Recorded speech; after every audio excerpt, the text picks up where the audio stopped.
Bonsoir tout le monde, vous allez bien? Voilà. Donc j'ai la joie donc de vous présenter l'évangile selon saint Matthieu que vous venez aussi d'exposer chapitre par chapitre. Et mon exposé donc prendra 20 à 30 minutes comme on m'a donné 20 minutes.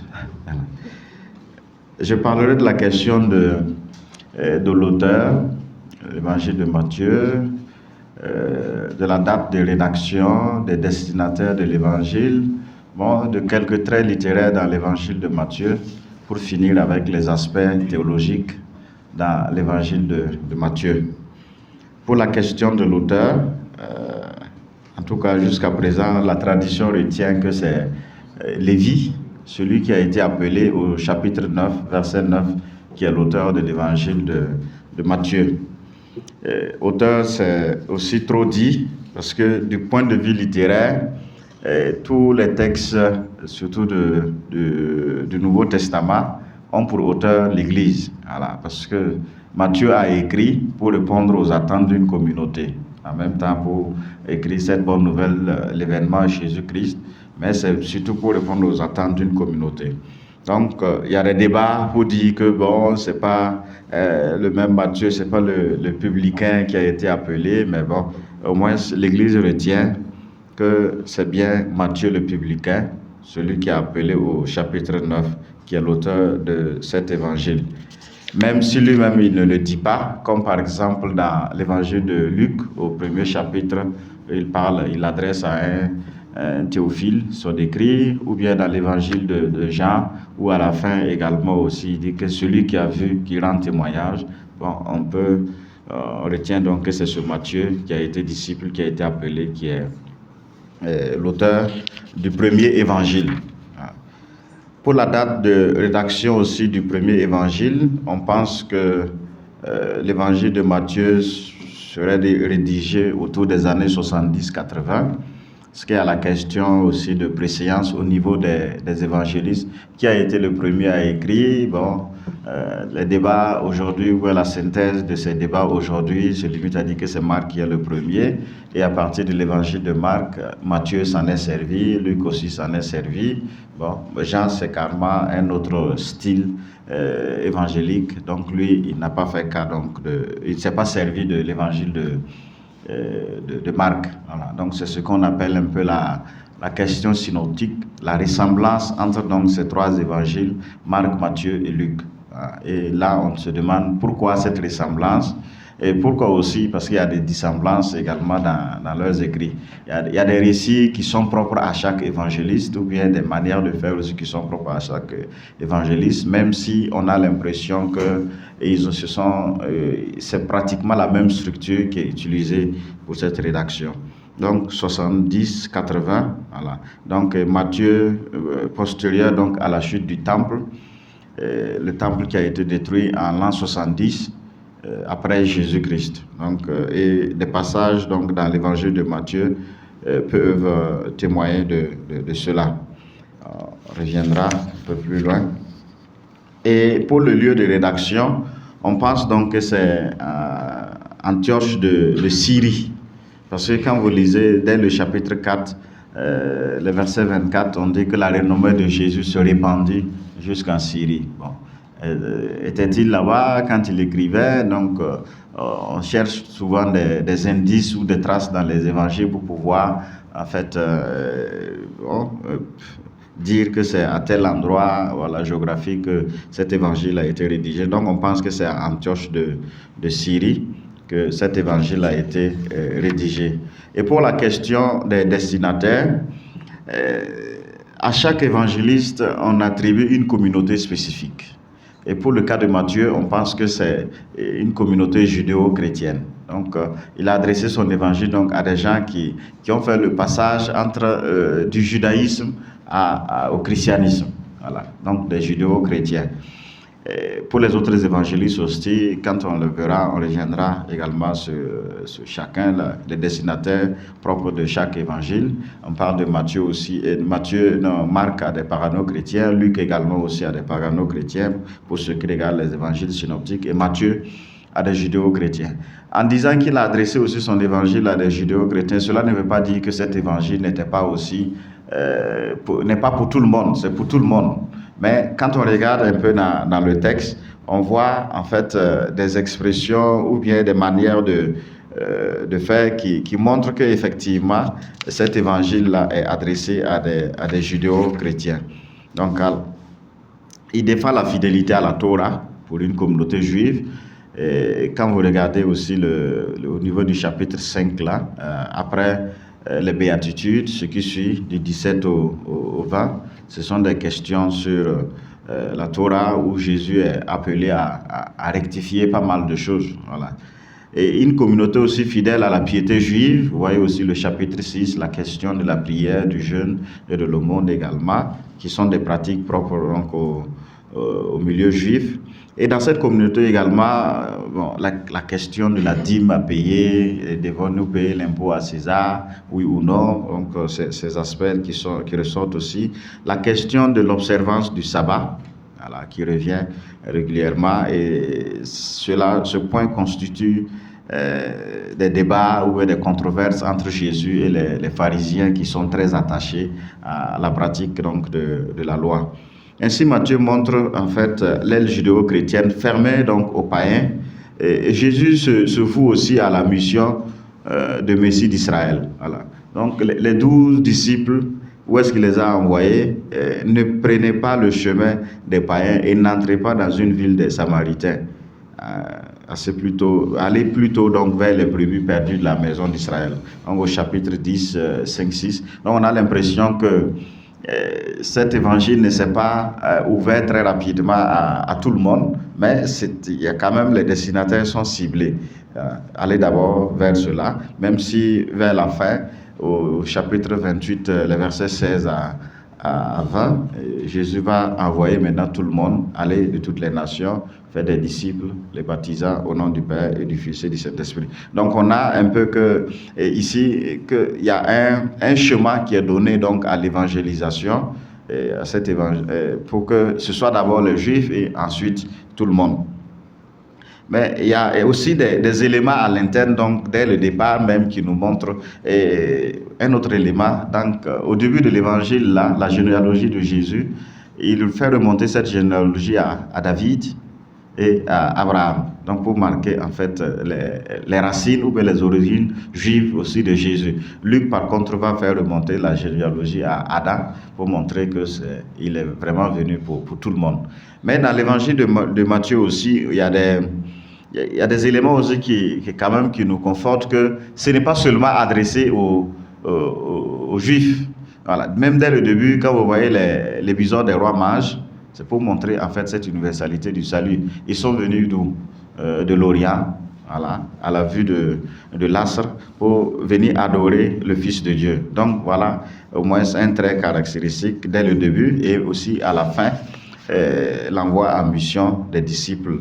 Donc tout cela montre que ce n'est pas seulement les Juifs, même s'il fallait commencer par les Juifs. Donc pour Matthieu, cette ouverture universelle donc, sera la conséquence aussi du refus d'Israël. On a l'impression que c'est vrai que dès le départ, en envoyant ses disciples, il a dit d'aller vers les brebis perdues de la maison d'Israël, mais il y a cette réticence ou cette fermeture des Juifs à accueillir cet évangile, ce qui fait qu'il est obligé aussi d'aller ailleurs. Donc, cette ouverture universelle-là, c'est comme la conséquence donc, du refus des Juifs d'accueillir cet évangile, d'accueillir Jésus. Et le thème du refus ou bien de la crise d'Israël est aussi annoncé, hein, que ce soit dès le début, vous voyez, Hérode qui voulait aussi en fait tuer l'enfant, voilà. Même s'il dit aux mages là, quand vous aurez découvert, revenez me dire pour que moi aussi j'aille. En fait, il nourrissait de mauvaises intentions. Donc Hérode représente donc le pouvoir hostile à Jésus, et par la suite donc vous avez aussi les scribes et les pharisiens qui seront caractéristiques des Juifs. Pour ce qui concerne les aspects littéraires dans l'évangile de Matthieu, très rapidement aussi, vous voyez dans cet évangile des répétitions de formules littéraires, hein, dans les ténèbres extérieures, agence de vipère, ça revient. Ce sont des expressions qui reviennent régulièrement. La loi ou les prophètes, ça revient également. il y a les passages, quand vous aurez le texte, vous verrez. Les questions de guérison, voilà, ça revient également. Ou bien des procédés d'inclusion. Celui-ci est mon fils bien-aimé, on peut voir ça au baptême, et puis retrouver ça encore au niveau de la transfiguration.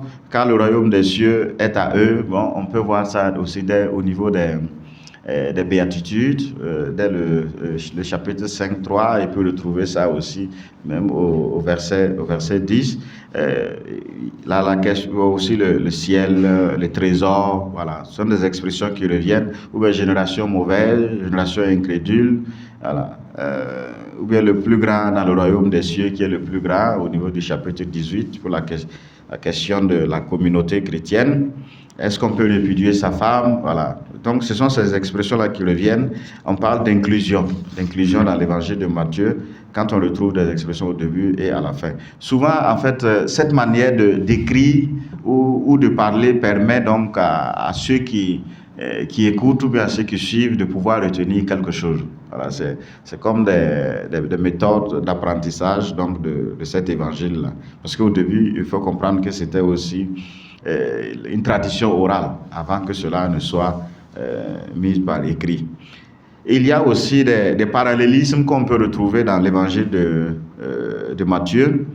Quand par exemple, au chapitre 16, un exemple comme ça, 16, 25, qui veut sauver sa vie la perdra, et qui perd sa vie à cause de l'évangile, en fait, la trouvera ou la sauvera. Donc, vous voyez, ça permet de retenir très facilement. Voilà, ces expressions-là qui reviennent donc dans l'évangile de Matthieu. Vous aurez constaté aussi qu'il chérit aussi les chiffres dans la rédaction de son évangile. Par exemple, le chiffre 3, il y a 3 tentations du Christ. Donc au chapitre 4, les œuvres de piété, il y en a aussi 3. Au chapitre 6, l'aumône, la prière et le jeûne. Vous avez aussi les 3 prières de Jésus à Gethsémani, à partir du chapitre 26-39, là, à plusieurs reprises, il va prier. Il y a les sentences aussi sur l'arbre et ses fruits qu'on peut retrouver également, et pas mal d'autres choses. Et même pour le chiffre 5, il y a aussi les 5 discours. On verra un peu dans le plan de l'évangile de Matthieu qu'il y a 5 discours. Et ces 5 discours aussi font référence en fait aux 5 livres de la Torah, voilà, donc du Pentateuque. Vous avez les 5 pains pour nourrir 5000 personnes, la multiplication des pains, la première multiplication au chapitre 14 là. Vous avez aussi les 5 vierges prévoyantes et 5 imprévoyantes, vous voyez qu'il utilise donc il manie donc ces chiffres pour permettre à ceux qui écoutent de retenir, les 5 talents également. Il y a aussi le chiffre 7 aussi qui revient. Vous avez 7 béatitudes au niveau du chapitre 5. Les 7 malédictions contre les pharisiens. Malheur à vous, pharisiens, parce que vous fermez le royaume sur la clé, ainsi de, parce que vous êtes comme des tombeaux blanchis, vous bâtissez les tombeaux des prophètes alors que vos pères les ont tués. Donc on voit les 7 malédictions au chapitre 23. Il y a également les 7 demandes aussi du Notre Père, donc les 7 articles. Il y a les 7 paraboles aussi dans le discours du chapitre 13 qui le redonne. Les 7 pains et les 7 corbeilles, le reste, 7 corbeilles. Les 7 démons aussi qui reviennent à la charge après avoir cherché les démons, si on y retourne, ils reviennent en force. Donc le pardon, voilà. Est-ce que je dois accorder le pardon 7 fois? Je ne te dis pas seulement 7 fois. Voilà. Donc vous voyez, ces chiffres-là, c'est pour permettre, c'est la manière d'écrire aussi de l'époque, et pour permettre à ceux qui écoutent de bien retenir. Donc ainsi, on peut retrouver dans l'évangile de Matthieu 5 grands discours. Si vous avez lu tout l'évangile, vous verrez que à la fin du discours sur la montagne, le chapitre 7, 28 là, vous voyez que quand Jésus eut achevé ses paroles, il est descendu dès le chapitre 8, il passe à autre chose. Encore au chapitre 11, 1, et quand Jésus eut achevé d'ordonner à ses 12 disciples, voilà, le chapitre 13, 53, et quand Jésus eut achevé ses paroles, ainsi de suite, le chapitre 19, et quand Jésus eut achevé ses paroles, et à la fin, le chapitre 26, et quand Jésus eut achevé toutes ces paroles. Il prend le soin de préciser toutes ces paroles pour dire qu'en fait, au fond, après, il n'y a plus de discours. Donc, on peut prendre ces 5 blocs-là comme étant les 5 parties de l'évangile de Matthieu et maintenant adjoindre une introduction qui est le récit de l'enfance de Jésus au début, les 2-3 premiers chapitres, et puis bon, à la fin également, les 2-3 chapitres aussi sur la passion, mort, résurrection de Christ, donc 26 à 28. Il y en a d'autres, je saute. Bon, pour parler maintenant des thèmes théologiques qu'on peut retrouver dans l'évangile de Matthieu, principalement 4. Il est question du royaume des cieux, qui revient très régulièrement. On parle souvent du thème eschatologique de la fin des temps. Il est question aussi du Christ selon Matthieu. Comment en fait il dépeint le Christ ou bien il caricature le Christ. Si nous voulons faire un profil de Jésus dans l'évangile de Matthieu, quels sont les traits caractéristiques de ce Christ-là. Il revient aussi sur la question aussi du salut, le thème soteriologique. Et dans ce thème soteriologique, c'est plus la question de la justice qui est mise en avant. Parce que comme il s'adresse, on verra, comme il s'adresse donc à des judéo-chrétiens, il faut bien qu'il fasse référence à l'Ancien Testament pour leur permettre aussi de comprendre cela. Il y a aussi la question le thème ecclésiologique, le discours de Matthieu sur l'Église. Parmi les évangélistes, il est le seul à parler donc ou bien à employer le mot Église dans son texte, parmi les 4 évangélistes. Pour la question, le thème donc du royaume des cieux, le thème eschatologique, comme je venais de le dire, Matthieu parle du royaume des cieux là, avec beaucoup plus de références que les autres évangélistes. Et prenez le soin de constater qu'il parle, quand il veut parler du royaume, il dit le royaume des cieux, parce qu'il n'ose pas dire le royaume de Dieu, puisqu'il s'adresse à des judéo-chrétiens où le nom de Dieu ne se prononce pas. Donc, il fait aussi attention pour ne pas prononcer, pour que son message aussi soit accueilli. Voilà. Donc, il aime bien employer le royaume des cieux au lieu de royaume de Dieu. Et il se conforme donc, comme je disais, à l'usage juif qui voulait qu'on évite autant que possible de prononcer le nom de Dieu en le substituant donc par des équivalents. Voilà. Et dans ce royaume de Dieu-là, c'est un royaume qui vient. C'est une réalité présente, mais aussi une réalité future. Les théologiens ont compliqué cela en parlant du déjà là et le pas encore. Selon plusieurs paraboles, le royaume des cieux n'est pas comme une espérance. Quand il parle de la parabole du grain de sénévé au chapitre 13, la parabole de l'ivraie au chapitre 13 également, il a souvent parlé du royaume qui vient ou bien qui doit venir. Le Notre Père aussi contient déjà en fait ce vœu que le royaume de Dieu advienne sur la terre, que ton règne vienne. Donc c'est comme si cela n'est pas encore une réalité. Donc c'est à la fin des temps qu'on entrera donc dans le royaume des cieux mais celui qui n'en est pas digne serait expulsé. La question des noces au chapitre 22 là, les noces organisées et l'invitation adressée à tout le monde où chacun a tout fait pour trouver des excuses et puis de perdre là. Il fait appeler tout le monde, mais il y a un qui était à l'intérieur qui n'avait pas d'habit. Mon ami, comment es-tu entré en fait ici? Il doit s'expliquer.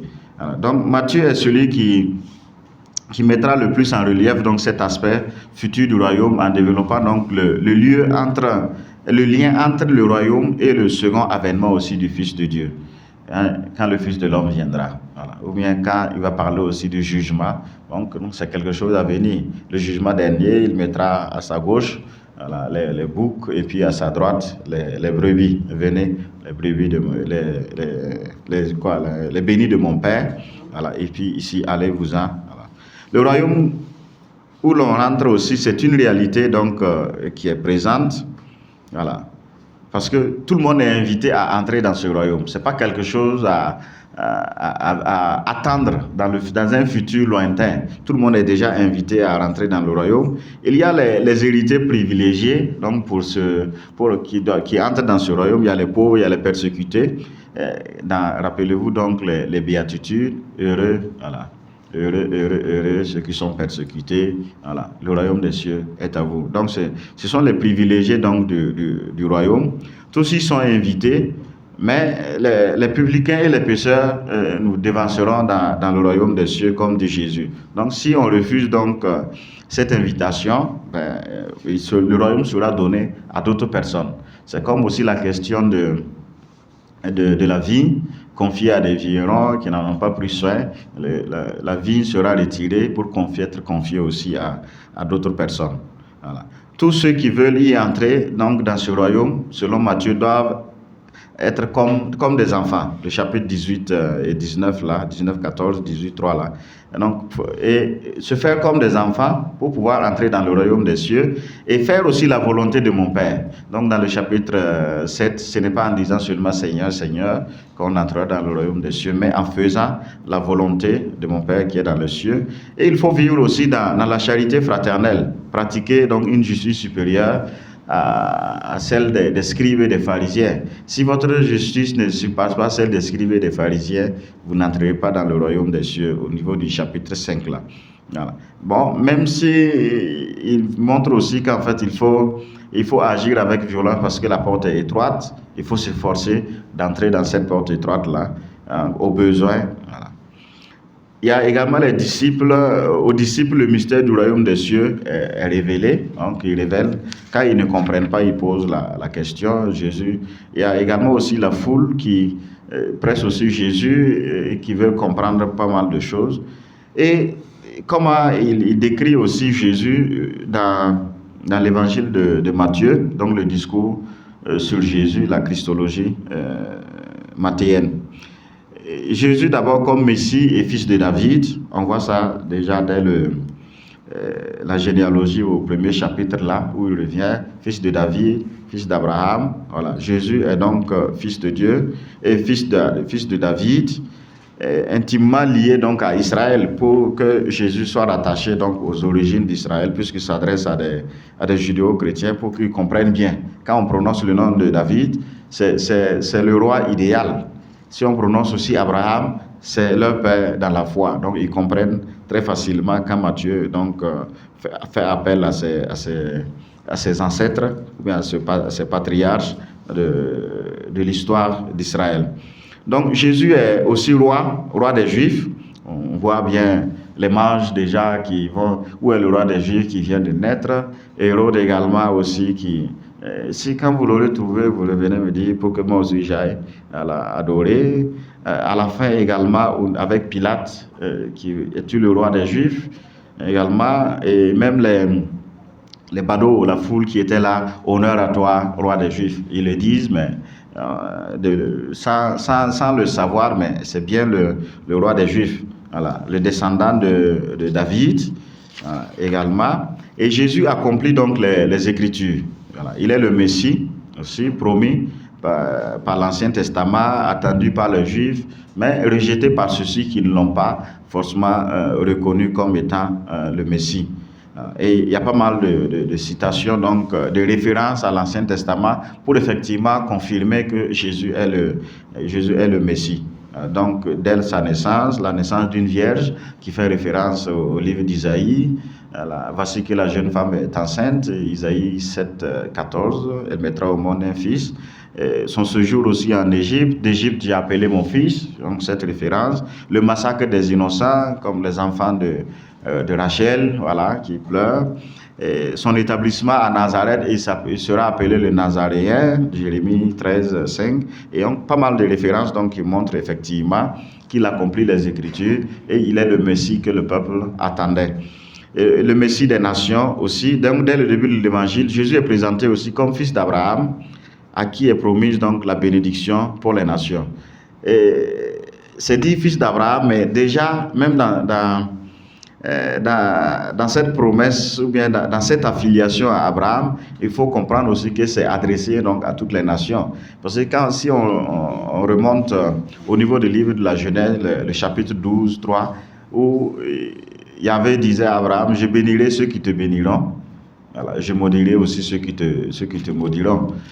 Donc, bénirai ceux qui te béniront, ça veut dire que cela va au-delà donc du peuple d'Israël. Donc, tous ceux qui le béniront sont pris en compte dans dans l'œuvre du salut de Dieu. Donc, il n'y a pas de restriction possible. Jésus aussi, dans l'évangile, il utilise l'expression le Fils de l'homme dans l'évangile de Matthieu, tout comme aussi dans les autres évangiles, qu'on verra par la suite. Parce que chez Matthieu, nommer le Fils de l'homme équivaut pratiquement, pour Jésus, à dire « je ». Et le « je » là, c'est Dieu qui parle à la première personne. Voilà. Mais Jésus se donne donc ce titre aussi de pouvoir parler donc à la première personne. Jésus, Fils de Dieu, voici aussi ce titre qui va créer plus de problèmes à Jésus, le fait de se comparer à Dieu. Mais on peut voir aussi que dès le début de l'évangile, quand l'ange va annoncer la naissance de Jésus, il va donner aussi le nom, ce qui veut dire Jésus, qui veut dire Dieu sauve. Et également aussi Emmanuel, Dieu avec nous. Et à la fin également, quand Jésus va envoyer aussi ses disciples en mission, envoyer après la résurrection, voilà, évangéliser et baptiser, et moi je suis avec vous jusqu'à la fin des temps. Voilà. Donc il y a cette récurrence donc de Jésus comme Fils de Dieu, également aussi au baptême. Voilà. Au baptême, il y a la voix du Père, et encore à la transfiguration, celui-ci est mon Fils, et ainsi de suite. Donc, on est bien rassuré que Jésus est le Fils de Dieu. Également aussi, Matthieu tente de montrer que Jésus aussi était le nouveau Moïse de la Nouvelle Alliance, quand, par exemple, il essaie d'opposer la loi et l'Évangile, surtout dans le discours sur la montagne, où Jésus même dit de la bouche de... Vous avez entendu qu'il a été dit. Eh bien, moi je vous dis. Donc, vous voyez, il tente d'opposer donc la loi à l'évangile. La nouvelle loi que Jésus donne, qui n'est rien d'autre que la loi de l'amour. Voilà. Il faut aussi que votre justice surpasse celle des scribes et des anciens. Et il fait enseigner aussi Jésus comme à la manière de Moïse qui enseignait, qui transmettait au peuple. Moïse est monté sur la montagne pour recevoir la loi et communiquer au peuple. Jésus aussi qui monte sur la montagne pour donner aussi son enseignement à la foule. Vous voyez cette manière de représenter Moïse et puis Jésus sans pour autant en fait convoquer Moïse pour qu'ils discutent ensemble. Donc des thèses, antithèses également. Pour la question de la justice, il faut comprendre que comme Matthieu s'adresse à des judéo-chrétiens, il parle donc de la question de la justice qui a un lien très étroit avec le respect de la loi, le respect des commandements. Donc on voit bien pourquoi les pharisiens sont très attachés à ce qui est prescrit, ce qu'il ne faut pas faire le jour du sabbat, ce que dit la loi. Ils ne comprennent pas pourquoi Jésus ne le fait pas, ou bien pourquoi ses disciples, pourquoi ils ne respectent pas ce qui est prescrit. Donc c'est la question de la justice en fait ici qui est posée. Donc c'est cet enjeu-là. Parce que pour les Juifs qui sont attachés à la loi, est juste celui qui accomplit la loi. Mais Matthieu veut montrer qu'en fait, être juste là, c'est un don de Dieu. Seul Dieu rend juste. Seul Dieu justifie l'homme. Sinon, l'homme ne peut pas se prévaloir d'aucun acte positif ou bon vis-à-vis de Dieu si Dieu ne lui permet pas, en fait, de le faire. Donc, il ne s'agit plus, en fait, dans la nouvelle alliance, d'accomplir tout ce que dit la loi pour être juste. Je peux accomplir la loi et puis mon cœur n'y est pas. Donc, Jésus va au-delà. C'est pour ça que même dans le discours sur la montagne, vous avez entendu qu'il a été dit, moi je vous dis, si votre justice ne surpasse pas celle des scribes et des pharisiens, vous n'entrerez pas dans le royaume des cieux. Donc ce n'est plus en fait la loi qui provoque, mais c'est l'amour. Voilà, l'amour qui est cette nouvelle loi donnée donc dans la nouvelle alliance au nouveau peuple de Dieu. Donc, il y a donc dans cette nouvelle loi qui est donnée là une certaine radicalité. Voilà, radicalité. N'allez pas croire que je suis venu abolir, mais il précise, il demande plutôt de faire un dépassement, mais il ne demande pas d'abolir. Mais cette loi qui a été donnée dans l'Ancien Testament, que les Juifs ont appliquée aussi jusqu'à présent, ce qu'il faut comprendre, c'est que C'était comme une préparation à avoir donc la nouvelle loi qui est la plénitude. Donc, et Jésus se permet donc de revenir là-dessus pour décortiquer et montrer. Vous avez entendu qu'il ne faut pas tuer, ne pas tuer. Eh bien, si quelqu'un même se met en colère contre son frère, même dans son cœur, même s'il n'a pas exprimé là, il est déjà passible de la julienne de feu. Vous voyez, en fait, c'est assez dur, mais en fait, c'est pour aller jusqu'à ce point, pour montrer. Donc, il faut mettre l'amour au-dessus de tout. Et donc, et Jésus permet de revenir donc sur la véritable volonté de Dieu, la volonté première du Créateur. Même sur la question aussi du divorce, au niveau le chapitre 19 là, la question du divorce, est-ce qu'on a le droit de répudier sa femme? Il répond, et puis au commencement il n'en était pas ainsi. Quand Dieu créa en fait l'homme et la femme, l'homme quittera son père et sa mère et s'attachera à sa femme et tous deux ne feront qu'un. Il redonne donc cette nouvelle loi. Et le dernier thème dans l'évangile de Matthieu est le thème sur le discours sur l'Église, ou bien le thème ecclésiologique dans l'évangile de Matthieu. Il faut dire que Matthieu est le seul évangéliste à employer le mot église, donc au chapitre 18 et 16, 18, et 18, 17 également, il revient sur le mot évangile, église plutôt, qui ne se trouve pas dans les autres évangélistes. Il n'emploie pas ce terme-là. Voilà. Donc, il présente l'Église comme une société aussi hiérarchisée, fondée sur Pierre. Tu es Pierre, et sur cette pierre, je bâtirai mon Église, au chapitre 16, 17, 19 là. Et le discours également aussi sur l'Église au niveau du chapitre 18, qui met en relief cette Église comme une institution, en insistant donc sur les principes qui doivent régir les rapports entre les fidèles à l'intérieur de la communauté. Il va revenir sur la question, quand 2 ou 3 sont réunis à mon nom, je suis là au milieu d'eux. Si ton frère a péché contre toi, va le voir. S'il refuse, cherche les témoins. S'il refuse, il faut l'annoncer à l'église. Et s'il refuse, là, il faut le considérer maintenant comme un païen. Matthieu insiste donc sur l'esprit communautaire de l'église dont les membres sont frères, n'ayant qu'un seul père. Et il souligne donc la présence du Christ dans la communauté ecclésiale. Quand 2 ou 3 sont réunis à mon nom, je suis au milieu d'eux. Et l'Église continue certes Israël, mais le premier évangile insiste donc sur la radicale nouveauté. L'Église est le nouveau peuple de Dieu. Et Jésus a des paroles fortes contre les pharisiens qui égarent le peuple. Quand il va parler, vous avez la clé, vous fermez. Vous-même, vous n'entrez pas et vous empêchez ceux qui veulent entrer d'y entrer. Donc, et qui sont donc les membres de cette église? C'est bien les disciples. Les disciples. Dans les disciples, il faut faire la part des choses. Il y a les 12 et puis il y a les autres aussi. Le disciple est celui qui écoute. Celui qui écoute, toute personne qui écoute là, il est disciple de Jésus. Il y a le discours sur les béatitudes, sur la montagne. Et il y a aussi les autres. Le discours au niveau du chapitre 7, ce n'est pas en disant seulement Seigneur, Seigneur, mais en faisant la volonté du Père. Donc, toute personne qui fait la volonté du Père fait partie des disciples de Jésus. Et les disciples collaborent aussi avec Jésus.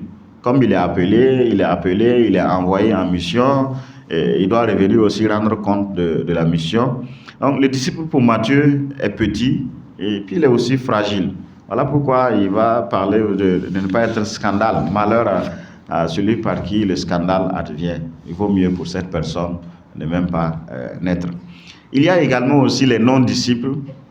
Quand on parle aussi de l'Église, il y a ceux qui sont à la porte, qui refusent d'entrer, ou bien ceux qui ne savent pas, c'est ici l'Église et puis il faut rentrer. Les non-disciples, là, il faut voir les autorités religieuses qui sont fermées donc à l'Évangile. Vous allez voir, mettre à l'intérieur les grands prêtres, vous allez mettre les rois, vous allez mettre aussi les pharisiens à l'intérieur qui sont fermés. Vous allez mettre aussi à l'intérieur aussi la foule qui semble d'abord bien disposée à écouter Jésus.